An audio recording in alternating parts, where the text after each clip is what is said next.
Welcome to the Reading Nook.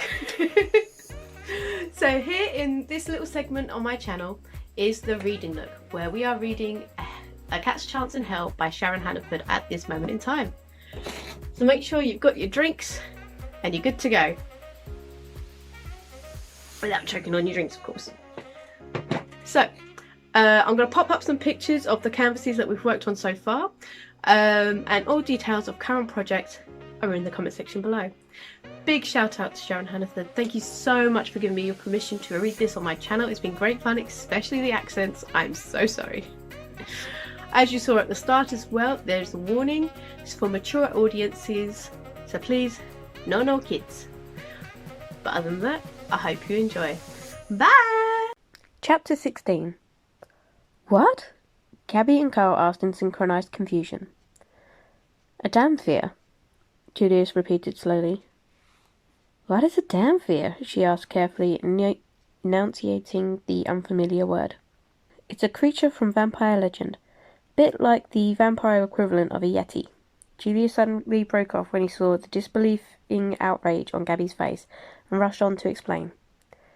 That came out wrong. I don't mean in appearance or behaviour. I mean that there are stories of them in vampire folklore throughout the ages. Theories on exactly what they are and how they came to be. Descriptions in old books, no one has ever been able to definitively prove their existence. The young ones dismiss the reports as pure fantasy, but many of the old ones believe there is a thread of truth in the stories. What exactly are they supposed to be, and why would you link that word to Gabby? Carl asked, in a large dose of suspicion in his tone. Legend says they're the offspring of a vampire and a human union. Julius could see Gabby's indignation rising. He held up a placating hand. Please, let me finish. Fine, go on. Gabby subsided with a slightly disgruntled snort and set out to devouring chocolate-covered donut. This half-breed was assumed to come from a mating of a male vampire to a human female, as it's physically impossible for a female vampire to become pregnant or bear a child. Her body is in stasis once she's turned, unable to make the changes necessary to sustain a new life inside it. The theory is that a recently turned male vampire still has viable sperm in a, well, you know. Gabby bit back amusement at Julius's discomfort. His nutsack, Julius finished dryly, for him obviously having no aversion to using coarse language in front of a woman. Thank you, Lex. I think I had the picture already, she told him. Alexander smiled with feigned innocence. Julius cleared his throat and continued. A bit like when a human male goes for a vasectomy, there's still a chance he could get a partner pregnant, but for a few weeks after the operation. Thus, it was considered possible for a young male vampire to impregnate a human woman, and the child of that conception would be born with the combination of human and vampire traits and abilities. Legend calls this child a Damphir. They were reputed to grow quicker than normal, and be almost as fast and as strong as a vampire, have better hearing, smell, and eyesight, as well as faster healing than a human. Would often have the same special ability of their sire, if their sire had one, though the power would be somewhat diluted. You're talking about the ability, like yours, to control vampires or Dante's to control demons, right? Gabby asked. Yes, Julius affirmed. There are some other powers as well, such as the ability to completely bend a human to their will, not just the stock standard ability of ours to wipe and alter human memories or make them look the other way. A skilled vampire like that can make a human commit suicide or murder their own child. Then there's telepathy, telekinesis, and the ability to control animals. Gabby bit her lip. Legend says a Damphir can subsist on a diet either human food or blood, but is healthiest on a combination of the two. They age slower than humans, but do age, and are resistant to sickness and diseases that affect humans. They are not limited by the diet and can walk in the sunlight like a human without sustaining the damage that full vampires do. They are also reported to be susceptible to the red rage throughout their lives. Under the sudden, intense scrutiny of all three men, Gabby felt like a virus under a microscope. She glared back at them each in turn. Julius plunged on with his story. Many vampires have tried to create Damphirs in the belief that they could produce an army to protect them during the day, or loyal staff to run their business without drawing undue attention from humans and magi. In fact, there are still those who are trying to find a way to create them. As far as any of us know, no one has ever done it successfully. There have been a number of reported pregnancies from these attempts, but most of the children have been born perfectly normal, indicating a human sperm donor rather than a vampire one. Few have been stillborn, and some have had horrible physical birth defects and mental deficiencies and have not survived long. These latter ones seem to be more likely to have been the progeny of a vampire donor. It seems that the change does somehow affect the pre-existing sperm, but not in a good way.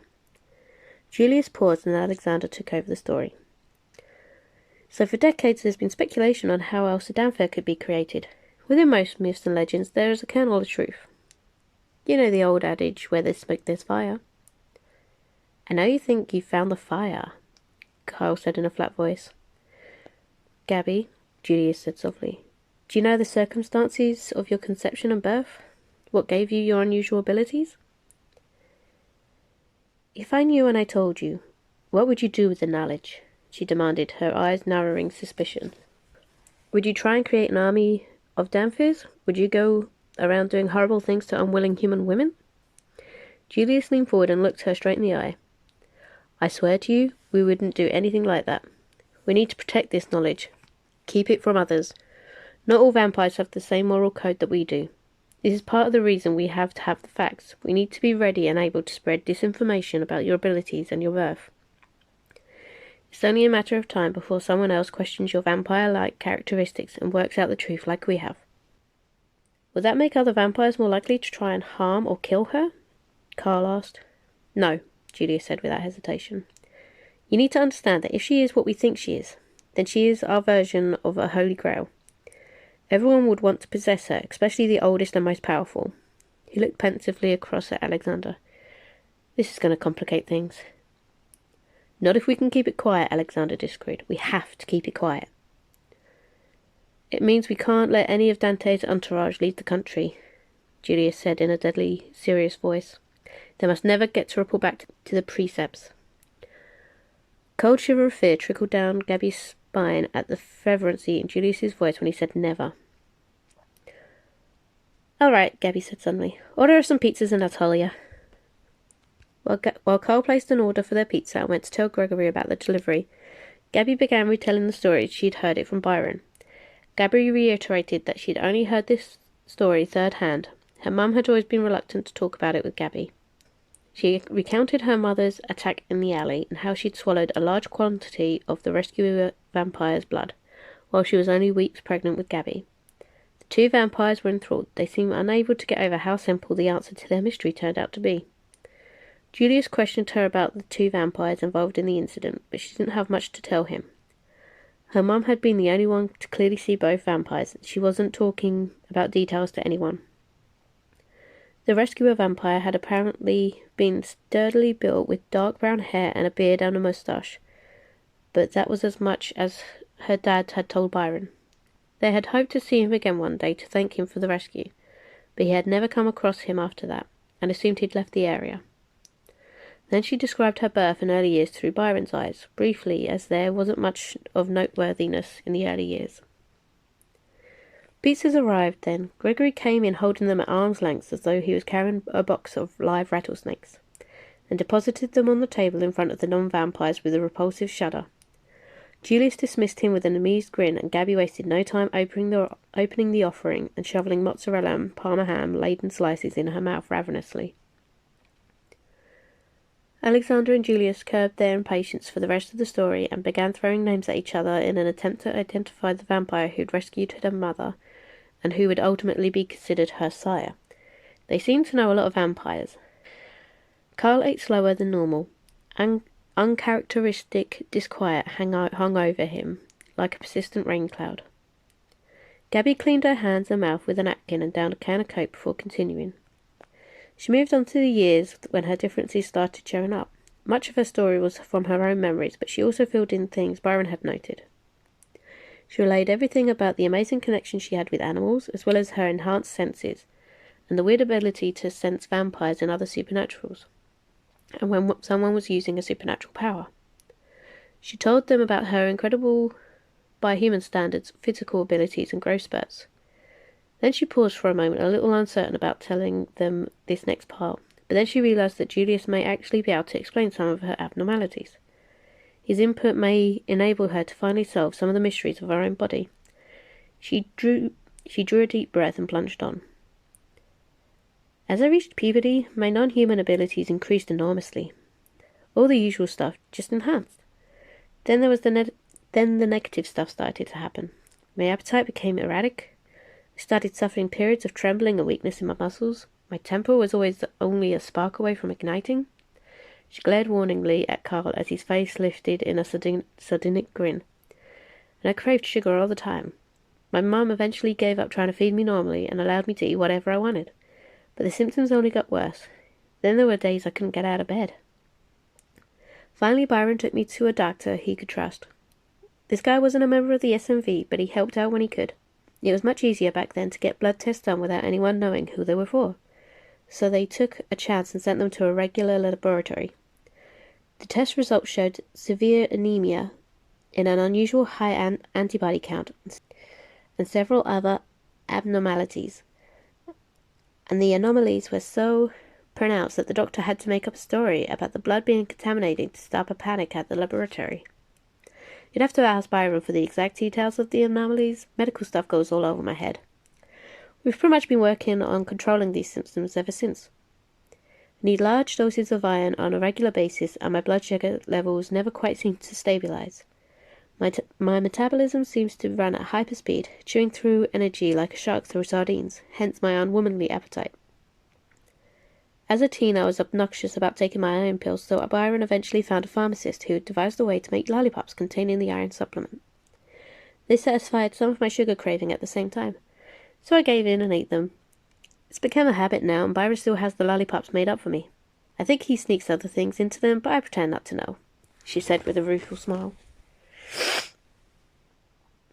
3 men waited in silence for her to continue in our own time. Alexander got up and went to the bar, coming back with a bottle of South African Merlot, a bottle of Jack Daniels, and 4 glasses. Sitting down, he poured 2 glasses of wine and 2 bourbons. Carl grabbed one of the bourbons, adding ice and a remainder of his Coke can, grinning when Alexander shook his head in dismay. Gabby picked up a glass of wine without really looking at it and took a large fortifying gulp.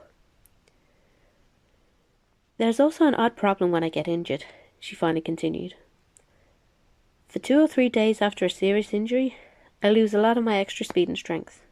My acute senses stay about the same, including the ability to sense vampires and demons, and my ability with animals doesn't seem affected either. But I'm not much faster or stronger than a normal human. How bad do the injuries need to be to affect you? Julius asked. It's usually worse when I've lost blood, though badly broken bones aren't good either. Bumps and bruises don't worry me much, she told him. Byron has a theory that my body sends all available energy to heal the injury, withdrawing energy from other physical activity until the initial danger period is over. The weakness doesn't set in immediately, usually only sometime after I'm out of whatever situation caused the injury. I suppose once the adrenaline has stopped pumping. Julius mused. The theory does make sense. It would explain why your other senses and control over animals doesn't diminish. Those don't require physical energy, so the weakness doesn't last until you're fully recovered?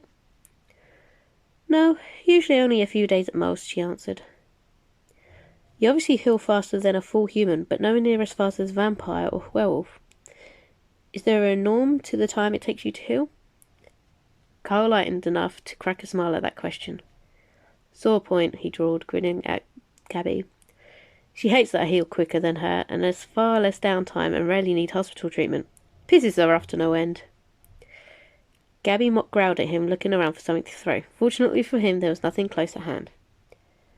Kyle, Julius said warningly, we don't need another rage incident right now.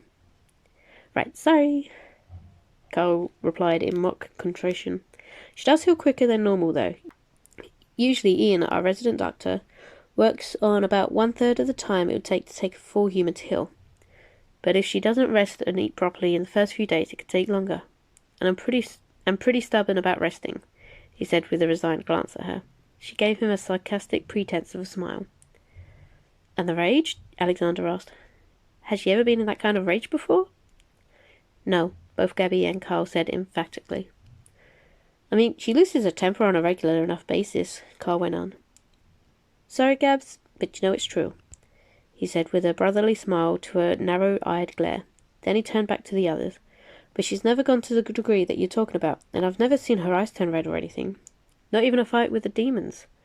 He turned back to Gabby. Unless there's something you're not telling me? No, Gabby growled. I can't remember experiencing anything like that before.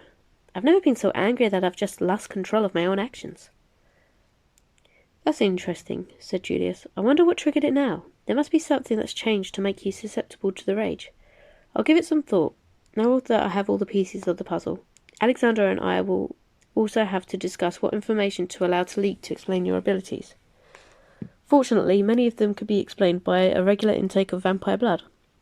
Some vampires take what we call a human servant.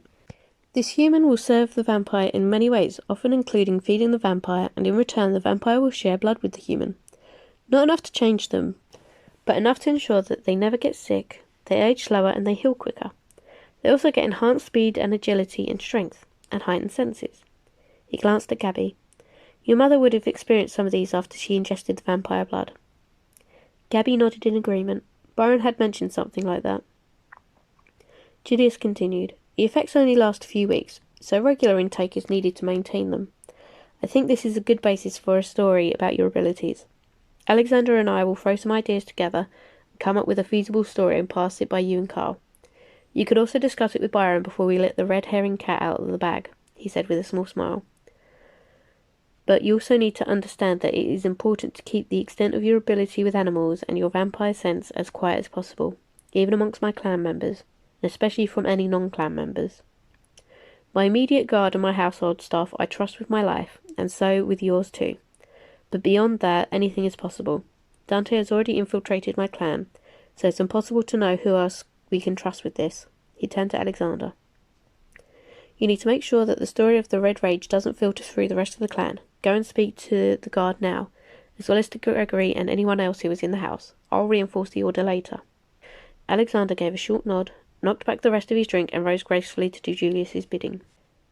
Now, Gabby drawled as she reached for the wine bottle, are you two going to tell me what you've been up to tonight without me? Carl and Julius filled her in on the discovery that Sebastian had found emails between Stefan and a source outside the clan, leaking sensitive information about the clan's activities. The emails also confirmed that they were supposed to kill Gabby. Sebastian had traced the IP address of the email sent to Stefan's private computer, and the evening's mission had been to search the address that the IP was registered to. While they'd hoped to find some occupants in the apartment, it was obviously only being used as a computer access point. They'd lifted all the computer equipment to bring back for Sebastian to go over, and had left monitoring equipment to let them know when anyone entered the apartment again. A small contingent of guards would be waiting nearby every night to grab them when they returned, though it's possible they wouldn't go back if they knew that Stefan and Genevieve had died the true death. This would rest on whether there were any other traitors in Julius's clan, and so far Sebastian hadn't been able to find anything to indicate that. The computer hard drive from the computer may hold something new, and Sebastian was working on it at the very moment. He was under orders to let Julius know immediately if they found anything relevant. I still don't appreciate being left out of the loop, Gabby grumbled, sounding nothing more than peeved. Somehow she just couldn't get herself any more riled up than that. A strange warm lethargy seemed to have taken hold of her, she couldn't shake it. We're sorry, Julius said, sounding anything but. You know why we did it, though. You needed to recuperate, and we know you put in a full day on a film set. It wasn't that big a deal. We were going to call you as soon as we returned to discuss what we discovered. You just jumped the gun a little. Did you drag my wine? Gabby asked distractedly. Julius raised his eyebrows, surprised at the abrupt change in topic. No, why? He asked, his body coming to attention. His eyes ran over her, assessing her for danger. I feel strange, she said, weightless and languid. Drowsy and confused? Carl asked, concern colouring his voice. No, she replied, not even tired, and I should be by now. In fact, I feel quite calm and relaxed. I would say maybe it's how humans would feel when they talk about feeling mellow after a few drinks. Julius suddenly relaxed his anxious pose and smiled ruefully. I think you're dead on, Gabrielle, he told her. You're intoxicated. She frowned at him. Impossible. I've only had 2 glasses of wine, and I've never managed to get drunk, no matter how hard I've tried in the past. Carl nodded in agreement with that. Yep, she's right. She's tried hard. She can outdrink me with ease. But Julius shook his head. I don't mean alcohol. I mean all my blood. What? Carl demanded, startled. Gabby felt her mouth drop open in shock, and then form a little O in comprehension hit. Well, a combination, really, of coming down from the rage as well as my blood, Julius continued. I know you didn't take much, but we may find that vampire blood will have a different effect on you than it would have on a full human. Quite often, a vampire will collapse after a red rage incident. They'll sleep off the effects for up to 2 days. You haven't passed out, so it may be that my blood has helped forestall that, but it hasn't completely eliminated the effects, and at the same time your body is reacting to having the blood it's craved for years. Carl was still looking at Julius as though he was speaking Aramaic, but Gabby found that she was unable to form the words to explain it to him, so Julius went on. Think of it like a teetotaler suddenly having 2 or 3 shots of tequila, one after another. It would be a huge shock to their body. The teetotaler would be blind drunk in moments. Carl still stared at him like things just weren't making sense. What do you mean? By her body craving blood? He asked, glancing between Gabby and Julius suspiciously. Ah, well, you remember I told you that a Danvir could survive on either blood or human food, but did best on a combination of the two? Neither of them responded, but a kind of horror was beginning to dawn in Carl's eyes. So if we take what Gabrielle told me about her blood deficiencies, it sounds to me as though her body needs something more than human food. Taking into account the severe iron deficiency, it would make sense that her body is craving blood. What we need to find out is whether it's craving human blood or vampire blood. He said it in a calm, unemotional way, as though they were simply talking about taking a vitamin supplement, but Gabby could still feel the shock frozen on her face. Hold on a second, Carl protested, shaking his head. Am I missing something here? When did Gabby get some of your blood? Gabby noticed Julius drop his eyes from Carl with the slightest look of guilt. During the rage, a cutting with necks, Gabby explained. Yes, when I was holding her down, my arm was bleeding practically into her mouth, Julius said chivalrously. Gabby sighed. No, don't make it pretty, she said with resignation. Your blood just caught me in a level I'd never experienced before. I couldn't resist the urge, no matter what my personal thoughts were on the issue. I've never come across anything so enticing in my life. You smelled human blood before, I imagine, Julius asked her. Didn't it smell enticing to you at all? Well, I've never understood the human aversion to the smell of blood. Blood doesn't smell bad to me, I guess, but I've never been tempted to taste it or thought of it as appealing. Could it have been a side effect of the rage? Carl asked. Well, I guess the rage could have intensified the craving, but I doubt it would have created the craving, Julius mused. In full vampires, the only side effect is the need for sleep, but Gabby is rather unique, so anything I say is merely conjecture or educated guesses at this point. Well, I guess there's one positive aspect to tonight's little escapade, Gabby mused. And what's that? Carl asked. Jules' blood fixed all my injuries, so I can go back on patrol tomorrow night, she said smugly. Carl looked sceptical, so she pulled away the collar of her shirt to show him the place where Genevieve's bite had been. It was completely healed, with a small, shiny, slightly puckered scar. And I can tell you, my ribs and collarbone are good as new. Look, even the bruising's gone. She pulled the bottom of her shirt up just under her bra to show them the flawless skin under her ribs. Alexander re-entered the room just then. No one will talk. They understand the repercussions, he informed Julius. Good, Julius said shortly, then filled him in on what they discussed while he was out. Gabby sat listening for a while as the men talked things through. She knew they were talking about her, but she couldn't really bring herself to care. She shifted her body, curling her legs up underneath her, and resting her head on Carl's shoulder. Then she decided to close her eyes for a moment until what the guys were talking about started to make sense. It must have been hours later when she felt someone lift her off the couch and her warm werewolf pillow settled her comfortably against a solidly muscled chest. Her sleepy senses told her it was Julius who was holding her. She breathed in his cool masculine scent and let herself drift back into a doze. She barely felt the mattress and pillow that Julius put her down on, or the warm, comfortable weight of a thick fleece blanket that he gently threw over her after taking off her boots and knives. But somewhere deep in her subconscious she was aware that the fact that he spent a long time standing near the bed just watching her sleep was something like wonder on his face. Thanks for joining me. See you next week.